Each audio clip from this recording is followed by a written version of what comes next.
Good day everyone, I am Nayosu Arguante from Beside Mathematics, and today I am going to discuss the dimensions of learning-centered teaching. But first, let us discuss why may students resist learner-centered teaching. So, students may be more comfortable and used to following the expertise of the professor or have negative past experiences in courses attempting to implement learner-centered teaching. Feel nervous or stressed about taking on new responsibilities or work. Be concerned with grades or failure, especially when there is a lack of clarity around learning objectives and what knowledge they will be formally assessed on. And be unclear as to why classroom changes are occurring in terms of content, structure, and method. First dimensions of learning-centered teaching is the role of the teacher. So in terms of presence, physically place yourself among students when possible instead of standing in front of them, and clearly communicate what type of availability you have outside of the classroom for questions, concerns, or chats. When it comes to facilitation of learning, first is act as a moderator during debate or discussion. Encourage students to call on each other instead of deferring to you when choosing the next speaker. Second, be a source of information not only when it comes to content but also when it comes to skills and ways of learning. Also, ask students to challenge you. Next, be conscious of using jargons with the students. Encourage students to ask you to clarify new vocabulary or acronyms. Last one is encourage collaboration and student teaching. If a student has a question, ask if there is another student who can answer. This can occur in class and online.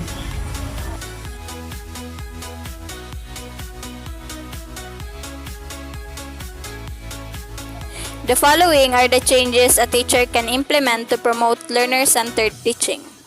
The balance of power. Engagement between faculty and learners.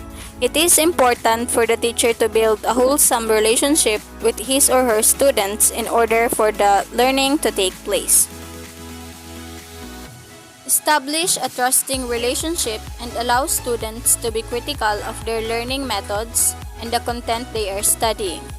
Ask students what they hope to gain from the course. By emphasizing the knowledge and skills students care most about throughout the course, you can encourage learners to take ownership of the material. Alternate learning methods to have varying levels of responsibility put on the student throughout the course. Have students run discussions or present what they found challenging, interesting, and or thought-provoking in readings. Continuous feedback and encouraging ownership. Actively request feedback about teaching methods and learning experiences. Read the feedback with care and use it to discover what is working and what is not working for students. Have students work together to develop study guides in collaboration. Outline options for review of material prior to an assessment. They gauge student opinion on what works best for them. These options could include preparing questions for the instructor, review presentations by students, or activities such as a Jeopardy game. Give students assignment options to choose from so that they can engage with the material in a way that they are confident and excited about. The function of content. Being transparent about the content of the learning materials is essential for the student learning. Engage student input. Invite students to identify material that they are most excited about and adapt the syllabus to their interest or strengths. Make the connection clear. Connect material and skills learned to application and ways of utilization either to the student's program of study or some other higher goal. Make the connection between theory and practice. Have more in-class problem-solving sessions to use the content from the homework and readings actively. When framing course goals for the students, emphasize a clear distinction between content and more procedural knowledge and learning. This also often means exams will shift less from regurgitating content to more problems that require synthesizing knowledge or ideas from the course to solve new problems. Explain early on the meta goals of the course besides mastering the content, and remind students periodically that the goal is more than just learning the facts presented. Hi, this is Renante Fenorme from BSED Mathematics 3A, and I will discuss the responsibility for learning. The responsibility for learning. Set the tone early on. Ask students to fill out a short survey at the beginning of the semester reflecting on how they learn best and what new modes of learning they are open to. Set some time during syllabus review to create classroom standards that students develop and commit to as class. Make sure that these community standards are available to students. Ownership and responsibility.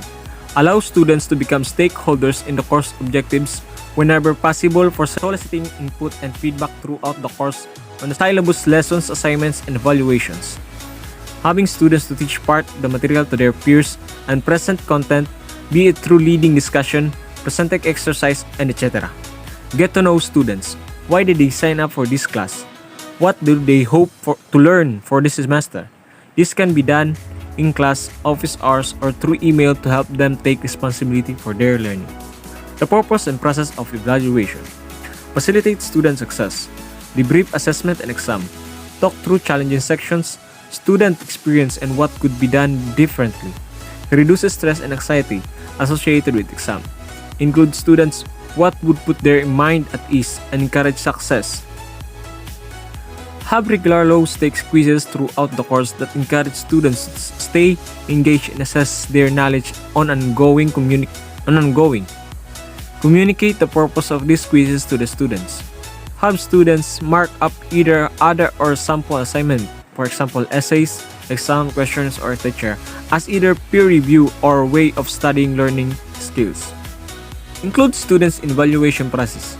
Discuss the purpose of evaluation with the students and outline goals. Assess student knowledge, reasoning, performance under pressure, or something else. Invite students to contribute to planning and potential question for exam.